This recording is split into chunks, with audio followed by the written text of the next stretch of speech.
Today I'm going to be talking about the film 12 Years a Slave, directed by Steve McQueen in 2013.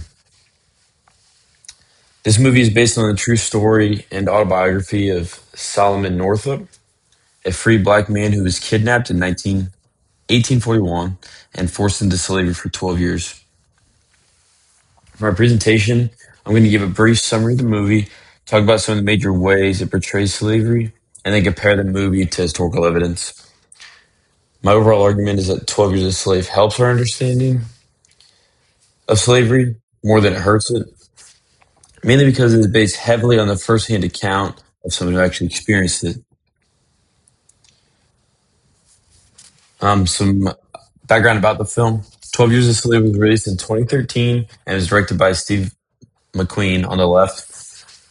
The main character in the middle, Solomon Northup, is played by Chiwetel Ejiofor. Other major actors include Michael Fassbender, who plays Edwin Epps, and Lupita Nyong'o, who plays Patsy. The movie is based on Solomon Northup's autobiography, On the Right, which was originally published in 1853. This is important because the movie isn't simply a fictional story, but about slavery. A lot of what happens comes from Northup's own description of what happened to him. Historians have generally viewed the movie as historically accurate, although very brutal portrayal of slavery. The Virginia Center for Civil War Studies at Virginia Tech describes the film as an accurate depiction of slavery and racism. So who was Solomon Northup? Before he was enslaved, Solomon Northup was a free black man living in Saratoga Springs, New York. He was married, had children, and worked as a musician and laborer. In 1841, two men approached Northup and offered him an opportunity to work with them. They convinced him to travel with them, but once he was in Washington, D.C., he was drugged, kidnapped, and sold into slavery.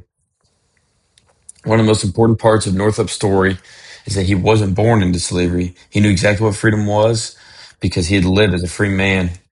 After being kidnapped, he was forced to hide his real identity and was given the name Platt.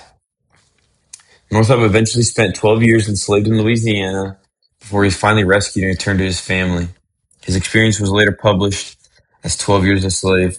Historians have been able to verify many details of the story using other historical evidence. Going on to some of the plot. The beginning of the movie, Solomon is shown living as a relatively normal life as a free man. He has a wife and children, and is able to work, travel, and make decisions for himself. That changes when he is tricked into traveling with two men who claim they have work for him. After being drugged, Solomon wakes up in captivity and is told he is a slave. He tries to explain that he's a free man, but nobody believes him. Instead, he's beaten and threatened until he agrees to hide his identity. He's then transported to the South and sold. This part of the movie is important because it shows how quickly someone could lose their freedom. Solomon goes from being a free citizen to being treated as property. Life in slavery for Solomon in the movie, which is what a lot of the focus of the movie is on. He's forced to work on plantations and experience physical violence, threats, and constant fear. He is also separated from his family and has no legal way to simply leave. Solomon was owned by several different men during his time.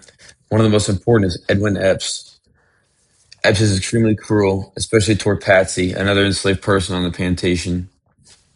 Solomon eventually meets Samuel Bass, a Canadian carpenter who disagrees with slavery. Bass helps Solomon communicate with people in New York, who eventually leads to his rescue. After 12 years, Solomon is finally reunited with his family and regains his freedom. Some of the realities of slavery, as seen in the movie. The movie shows forced labor, physical punishment, family separation, sexual exploitation, and the complete lack of freedom enslaved people experience. One of the scenes that stands out is Solomon being forced to whip Patsy, another of Solomon's punishment after attempting to resist his enslavers. These scenes can be difficult to watch but I think that's part of the why the movie is so effective. It doesn't make slavery look comfortable or romanticized. Historical evidence also supports many of the movie's most disturbing scenes. For example, historian Glenn David Brasher explains that Northup's book documents the violence committed by Edwin Epps, including frequent whippings and the abuse of Patsy.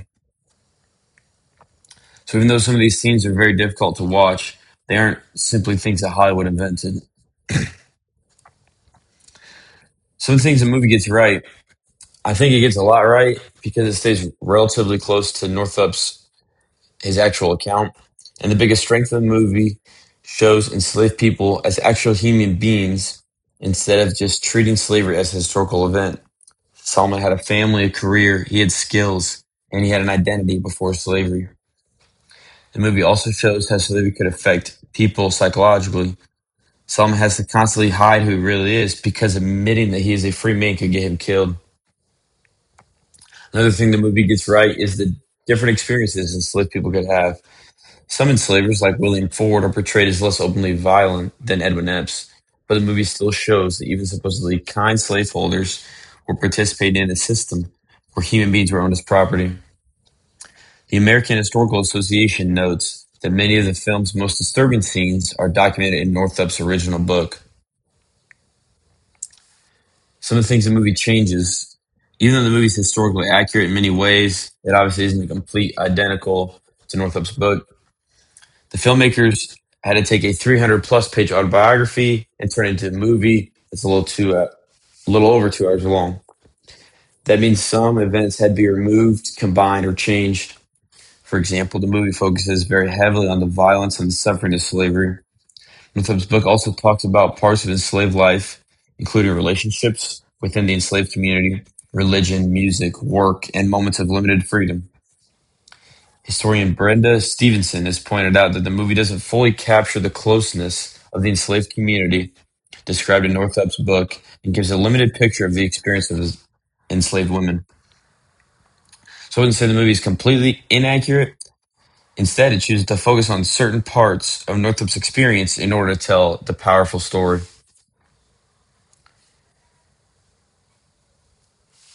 So, how it helps our understanding. When comparing the movie to historical evidence, one of the biggest reasons I think it's useful is because we have Northup's original written account to compare it to. The autobiography was published shortly after Northup regained his freedom, and historians have been able to check many of its details against other records.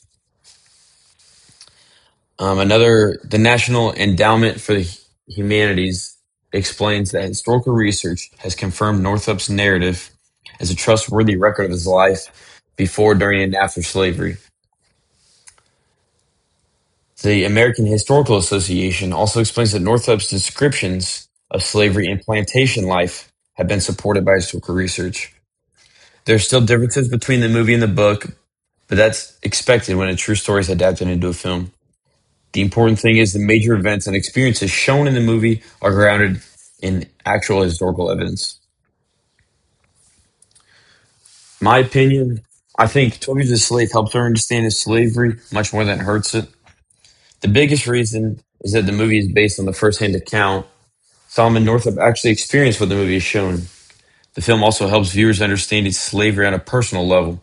Instead of just hearing statistics about millions of enslaved people, we follow one person's life and see how slavery affected him, his family, his work, and his ability to control his own life. At the same time, I don't think someone should watch this movie and assume that every single scene happened exactly as it is shown. It is still a Hollywood movie, and certain events are changed or emphasized for storytelling. But compared to a movie that completely fictionalizes slavery, 12 Years a Slave is much more useful because it's rooted in historical evidence and Northup's own experience. And then I also think that it's an effective way to learn about slavery. And perhaps the biggest strength is to make slavery personal because Solomon Northup wasn't just a statistic, he was a father and a husband and a musician. And he was a free man that got his life taken away from him. The movie also shows that slavery wasn't just about hard work. It was a system based on taking away people's freedom and treating humans as being property. There are definitely things the movie leaves out or changes, and the movie focuses heavily on violence and suffering. However, these limitations don't outweigh the fact that the film is based on a first-hand account that historians have found to be largely accurate. It's also it can be a hard watch because there's a lot of intense realities of slavery, but overall, I think it helped my understanding of slavery and just to see kind of a sliver of what these people had to go through. And here's my works cited. I use multiple sources, including the book itself and the movie, and that's it. Thank you.